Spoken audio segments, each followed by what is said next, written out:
अस्सलामुअलैकुम वरहमतुल्लाहि वबरकातुहू। जैसा कि आप और हम जानते हैं कि तेलंगाना में लॉकडाउन चल रहा है। 30 मई 2021 तक जो है तेलंगाना में लॉकडाउन रहेगा। और जो पिछला गुजरा हुआ कल है यानी 22 मई 2021 को हैदराबाद की सड़कों पर हमने एक अजीब माहौल देखा, जिसमें तेलंगाना पुलिस और ट्रैफिक पुलिस ने मिलकर जो फूड डिलीवरी बॉयज है, जो स्विगी और जोमेटो कंपनी के फूड डिलीवरी बॉयज है, उनके ऊपर बहुत ज्यादा सख्ती की, उनके ऊपर बहुत ज्यादा जुल्म किया। यानी उनकी गाड़ियों को छीना गया, उनकी गाड़ी सीज कर दी गई, चालानात उनके गाड़ियों पर डाला गया और जो उनको मारा पीटा गया। हालांकि शाम में जो है गाड़ियां रिलीज हो गए, मगर इस तरीके से सख्ती उनके ऊपर पेश की गई। अब पुलिस के आला ओहदेदारों ने यह कहा है कि इसकी वजह यह कि कई सारे नौजवान जो स्विगी और जोमेटो के टी शर्ट्स पहनकर घूम रहे थे लॉकडाउन के दरमियान, तो हमने इस तरीके से सख्ती की। अब मैं पूछ रहा हूं कि मिसाल के तौर पर कोई एक आदमी पुलिस की वर्दी पहनकर, फेक पुलिस बनकर घूम रहा है रोड पर, तो क्या पूरे पुलिस वालों को जेल में डाल देंगे? ऐसा नहीं होगा। जो फेक है उसको आप सजा दीजिए, मगर जो डिलीवरी बॉयज है वो बता रहे हैं कि देखो भाई, मेरा ये ऑर्डर है, मेरा ये फूड है हाथ में, मेरा ऑर्डर है, मेरा आईडी कार्ड है, वो बताने के बावजूद भी पुलिस की ये सख्ती की गई है। हालांकि जो तेलंगाना गवर्नमेंट की तरफ से जो जियो जारी हुआ है, लॉकडाउन का जियो, उसमें ये बाज़ाब्ता कहा गया है कि फूड डिलीवरी परमिटेड है।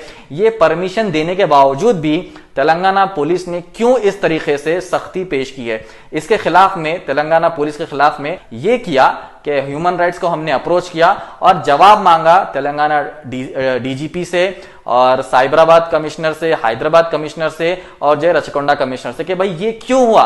तेलंगाना गवर्नमेंट के जियो में कहने के बावजूद भी क्यों ये सख्ती की गई? और तेलंगाना हाईकोर्ट का भी ऑर्डर ये है कि मारा पीटा ना जाए, डंडे का इस्तेमाल पब्लिक पर ना हो। ये सब अहकाम देने के बावजूद भी तेलंगाना पुलिस की इस तरीके से सख्ती क्यों की गई?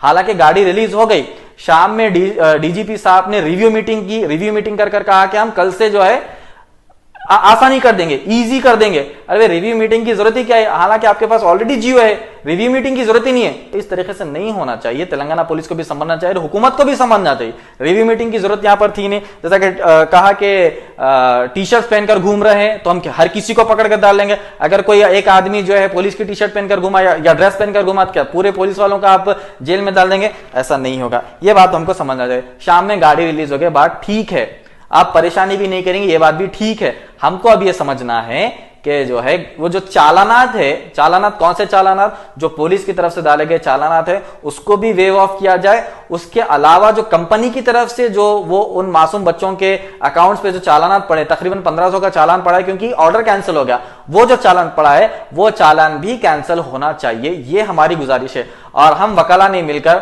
मैं और मेरे साथी मोहम्मद अजीजुर रहमान और दीगर वकला मिलकर हमने तेलंगाना ह्यूमन राइट्स में कंप्लेन की है, नेशनल ह्यूमन राइट्स में भी कंप्लेन की है। इस तरीके से क्यों हालात हैदराबाद में पेश आए? पुलिस की ये सख्ती जो है ह्यूमन राइट्स के खिलाफ है। हालांकि बाज़ाब्ता पूरे ऑर्डर जारी करने के बावजूद भी इस तरीके से हरासानी की गई है। उन मासूम बच्चों को मारा गया, उनकी गाड़ियां छीनी गई और शाम तक उनको तड़पाया गया, उनको तरसाया गया और धूप में ठहराकर यह परेशानी उनको दी गई है। तो इससे बाज आना चाहिए, इन सब चीजों से तेलंगाना पुलिस बाज आना चाहिए। और हमने नेशनल ह्यूमन राइट्स में भी किसकी कंप्लेन की है, स्टेट ह्यूमन राइट्स में भी कंप्लेन की है और तेलंगाना हाईकोर्ट में भी हम अप्रोच करेंगे। इसका जवाब डीजीपी से भी मांगा है हमने, साइबराबाद सीपी से, हैदराबाद सीपी से और रचकोंडा सीपी से मांगा है। तो गुजारिश ये, जो गलत काम करता है उसको आप बाज़ाब्ता जेल पहुंचाइए, उसके ऊपर केस बुक करिए। आप जो है डिजास्टर मैनेजमेंट एक्ट के खिलाफ केस बुक करिए, उसकी गाड़ी सीज करिए जो गलत है। मगर मासूम बच्चे जो ऑर्डर बता रहे हैं, जो मासूम बच्चे अपना फोन बता रहे, खाना बता रहे, उनको भी जो है आप इतनी परेशानी कर रहे हैं, यह गलत बात है। इसका हम जवाब जो है इन पुलिस के आला ओहदेदारों से हमने तलब किए। तो गुजारिश हुकूमत तेलंगाना से यही है कि ऐसे हालात मत पेश करिए आप जो आवाम को मुश्किल में। सबसे पहले तो लॉकडाउन अचानक डाल दिए, ऐसा कम वक्त दिया जिसमें सब लोग परेशान है, सब गरीब लोग परेशान है। तो ये सब परेशानी में और परेशानी बच्चों को मत दीजिए। एक वकील होने के नाते, एक मुसलमान होने के नाते हमने ये समझा कि हमारे भाइयों की इंशाल्लाह इतनी तो मदद हो ताकि उनके चालानात तो वेव ऑफ हो जाए। गाड़ी तो मिल गई, गाड़ी तो छुट गई, कंपनी की तरफ से भी चालान पड़ा है और पुलिस की तरफ से भी चालान पड़ा है, ये सब चालानात कैंसिल हो, ये हमारी डिमांड है इंशाल्लाह। जज़ाकल्लाह खैर।